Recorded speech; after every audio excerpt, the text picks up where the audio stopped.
नमस्कार, स्वागत है आप सबका। आप देख रहे हैं प्रिय रंजन भारती रिपोर्ट्स। मैं प्रिय रंजन भारती।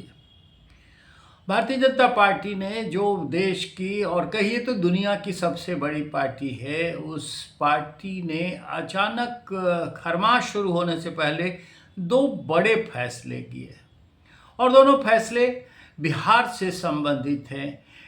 पहला तो राष्ट्रीय कार्यकारी अध्यक्ष नितिन नवीन को नियुक्त कर दिया। नितिन नवीन बिहार सरकार में मंत्री हैं और 5 बार से पटना के बांकीपुर से विधायक लगातार जीतते आ रहे हैं। इस बार भी उन्होंने जीत की धमक दिखाई और साथ साथ मंत्रिमंडल में भी शामिल किए गए। ये 5 बार के विधायक नवीन प्रसाद किशोर सिन्हा जो पटना पश्चिमी के विधायक थे, 2006 में उनके निधन के बाद जो उपचुनाव हुआ था उसमें पहली बार चुने और सहानुभूति लहर में विजयी हुए थे। तब से वो लगातार विजयी होते आ रहे हैं। पार्टी में एक ऐसे मृदुल और सरल स्वभाव के नेता, जो युवा नेता हैं, 45 वर्ष की उम्र में उन्होंने पार्टी के राष्ट्रीय कार्यकारी अध्यक्ष का पद संभाला। इसकी ज़रूरत महसूस की जा रही थी और ऐसे नेता जो हमेशा सबके लिए उपलब्ध हों, मिलनसार हों और कहीं कोई उनमें इस तरह की जटिलता नहीं देखी गई आज तक कि वो किसी से कोई भेद रखते हों, वैसे नेता को राष्ट्रीय कार्यकारी अध्यक्ष बना करके पार्टी ने अपने परंपरागत वोट को अपने साथ जोड़े रखने की कवायद को आगे बढ़ाने का काम किया है। दूसरा फैसला इसके साथ साथ बिहार प्रदेश भारतीय जनता पार्टी के अध्यक्ष का था, जो लंबित था। दिलीप जायसवाल के उद्योग मंत्री बनाए जाने के बाद ये पद खाली चल रहा था और इस पद के लिए इस बार ये माना जा रहा था कि मंत्रिमंडल से बाहर रहे, या तो नीतीश मिश्रा प्रदेश अध्यक्ष बन सकते हैं, या जीवेश कुमार अध्यक्ष बन सकते हैं, या फिर संजय सरावगी का नाम चल रहा था। अब पार्टी के राष्ट्रीय महासचिव ने जयप्रकाश नड्डा, जेपी नड्डा जिन्हें कहा जाता है, उनके राष्ट्रीय अध्यक्ष के फैसले को अवगत कराते हुए पत्र जारी किया कि संजय सरावगी को प्रदेशाध्यक्ष नियुक्त किया गया है। तत्काल प्रभाव से इनकी नियुक्ति की गई है। संजय सरावगी पिछली नीतीश सरकार में भूमि सुधार राजस्व मंत्री थे और कड़े तेवर के लिए जाने जाते हैं। इस बार भी इन्होंने दरभंगा सदर से राष्ट्रीय जनता दल के उम्मीदवार को पराजित करके जीत की धमक दिखाई है।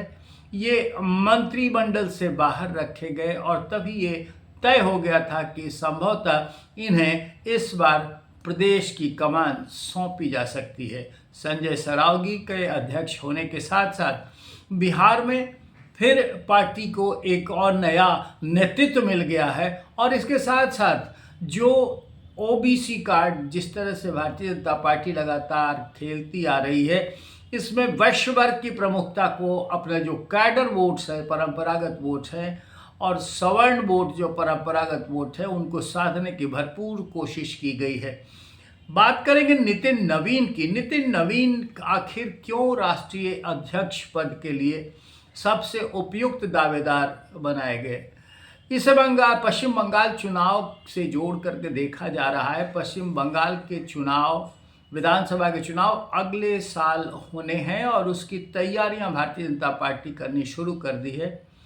तो इस सवर्ण मतदाता, एक युवा नेता को जो 45 वर्ष की उम्र में फिर से 5वीं बार विधायक बनकर हनक दिखाए हैं, उनकी सादगी, उनकी सहजता और मिलनसार व्यक्तित्व के मुखर के धनी नितिन नवीन को पार्टी अध्यक्ष पद का दावे से बिल्कुल अलग रखा गया था। जिन लोगों के नाम चल रहे थे उन सब से इनका कोई ताल्लुक नहीं था। जिन लोगों के नाम चले उन सब से अलग पार्टी ने इन्हें ये अचानक देकर सब कुछ पद देकर चकित कर दिया है और ये फैसला इस तरह का माना जा रहा है कि इसके संदेश दूर तक जाएंगे। और जिस तरह से पार्टी में पार्टी में प्रधानमंत्री नरेंद्र मोदी और गृह मंत्री अमित शाह की जोड़ी लगातार सफलता की ओर दस्तक दे रही है। उनको पार्टी के भीतरे महकमे में चुनौती देने वालों के लिए एक सावधानी का दस्तक भी है, क्योंकि जितनी सहजता और जितनी मृदुलता इनके लिए है उतने ही ये पार्टी के यस मैन भी माने जाते हैं। इनके स्वभाव, इनके कई ऐसे उदाहरण हैं जिसे लेकर के ये ठोक कर कहा जा सकता है कि ये किसी भी फैसले का ना नुकुर करना नहीं जानते हैं और सबका सम्मान करते हैं।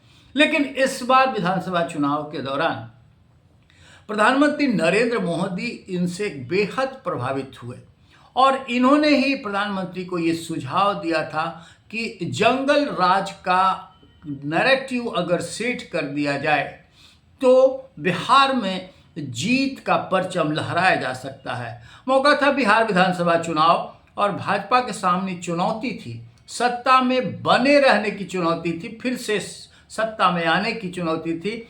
ऐसे में पटना के बांकीपुर से विधायक नितिन नवीन ने प्रधानमंत्री नरेंद्र मोदी को जंगल राज का मंत्र दिया। इसके बाद पीएम ने अपनी रैलियों में कट्टा और दुनाली जैसे शब्दों का जमकर इस्तेमाल किया। लोगों के जेहन में लालू यादव के शासनकाल के जंगल राज की यादें इसी से ताजा होती चली गई। यह एनडीए के लिए विनिंग फार्मूला बन गया।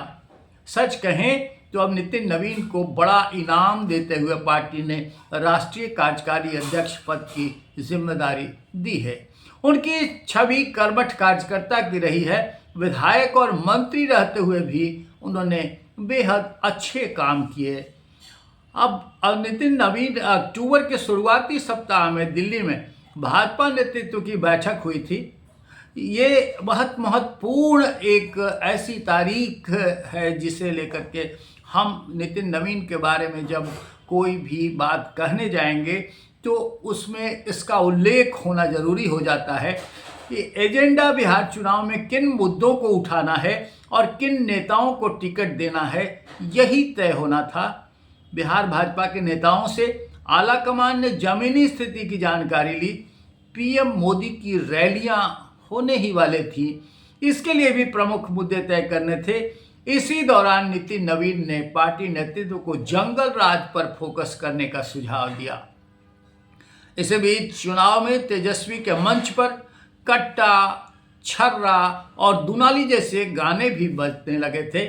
बीजेपी ने इसी को मुद्दा बना लिया और पूरा चुनाव इसी के इर्द गिर्द घूमता चला गया। अब सिर्फ इतनी ही बात नहीं हुई, पीएम ने 189 बार जंगल राज, 56 बार कट्टे का जिक्र किया अपनी रैलियों में। बिहार चुनाव में एनडीए को 243 में से 202 सीटें मिल गई। 89 सीटें जीतकर भाजपा पहली बार बिहार में सबसे बड़ी पार्टी बनकर उभरी। चुनाव प्रचार के दौरान बीजेपी और प्रधानमंत्री मोदी ने जंगल राज पर सबसे ज्यादा फोकस किया था। पीएम ने 14 रैलियां की, इनमें 189 बार जंगल राज, 80 बार रंगदारी और 56 बार कट्टे का जिक्र किया। विक्ट्री स्पीच में भी 5 बार जंगल राज और 2 बार कट्टा का जिक्र किया था। खास बात यह रही कि जैसे जैसे चुनाव चढ़ता चला गया वैसे वैसे पीएम के भाषणों में रंगदारी और कट्टे का जिक्र भी बढ़ता चला गया।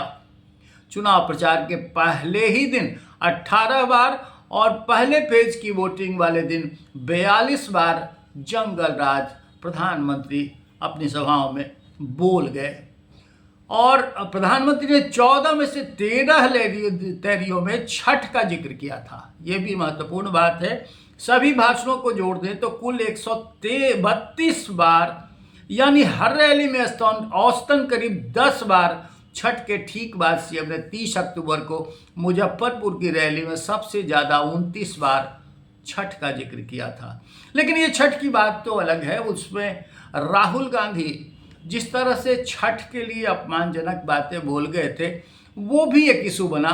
लेकिन कट्टा, दोनाली और छर्रा और रंगदारी की बातें जंगल राज की याद दिलाती रही थी और ये जंगल राज का डर ही चुनाव की जीत का परचम लहराता हुआ दिखा है।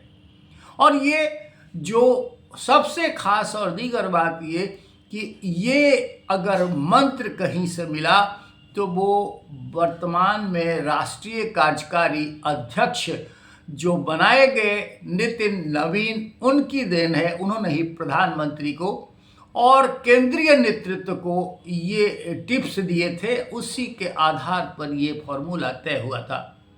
तो उस नितिन नवीन को अब कार्यकारी अध्यक्ष बना दिया गया और पार्टी की जो परंपरा रही है, राष्ट्रीय अध्यक्ष जो घोषित होता है चुनाव के बाद, कार्यकारी अध्यक्ष पद पर जो भी धारण करता है उस पद को धारण करने वाले को उस पद पर परंपरागत ढंग से निर्वाहित करने की भी परंपरा रही है। और संभवतः जो देर हो रही है राष्ट्रीय परिषद के अधिवेशन में, उससे पहले तक कार्यकारी अध्यक्ष जेपी नड्डा की जगह नहीं लेंगे, बल्कि आने वाले दिनों में भी ये राष्ट्रीय अध्यक्ष पद को सुशोभित कर सकते हैं। जैसी पार्टी की परंपरा रही है उसके अनुसार नितिन नवीन आने वाले दिनों में पार्टी के मूल राष्ट्रीय अध्यक्ष बना दिए जाएं तो कोई आश्चर्य नहीं होगा। लेकिन आप जान लीजिए कि राष्ट्रीय अध्यक्ष बनने की योग्यता और नेताओं में भी रही है। अब नितिन नवीन में ऐसी क्या खासियत रही कि जिसे लेकर पार्टी ने इनको इस पद से नवाजा है? तो जो खासियत खास करके चर्चा में आ रही है वो ये, और सबसे बड़ी बात ये कि ये इतने सरल, सहज और मिलनसार स्वभाव के हैं कि इन्हें कोई भी अपने से अलग नहीं रख सकता। और नीतियों पर अमल करने वाले निडरता के साथ अपने काम की पहचान करते हुए उस पर आगे बढ़ना इनकी खासियत रही है। ऐसे में माना ये जा रहा है कि पार्टी का नया अध्यक्ष जो नितिन नवीन को दायित्व दिया गया है, वो फिर से पार्टी को परंपरागत रास्ते पर देश की श्रद्धा के साथ विश्वास और विकास में पूरे योगदान के लिए आघोषित कर देंगे। आज के अंक में बस इतना ही। हम आपसे निवेदन करेंगे कि अपनी प्रतिक्रिया भी इस कमेंट बॉक्स में हमारे वीडियो पर ज़रूर दीजिए, और इस चैनल को अब तक सब्सक्राइब नहीं किया है तो सब्सक्राइब करिए, लाइक कीजिए, शेयर कीजिए। फिर मिलते हैं। नमस्कार।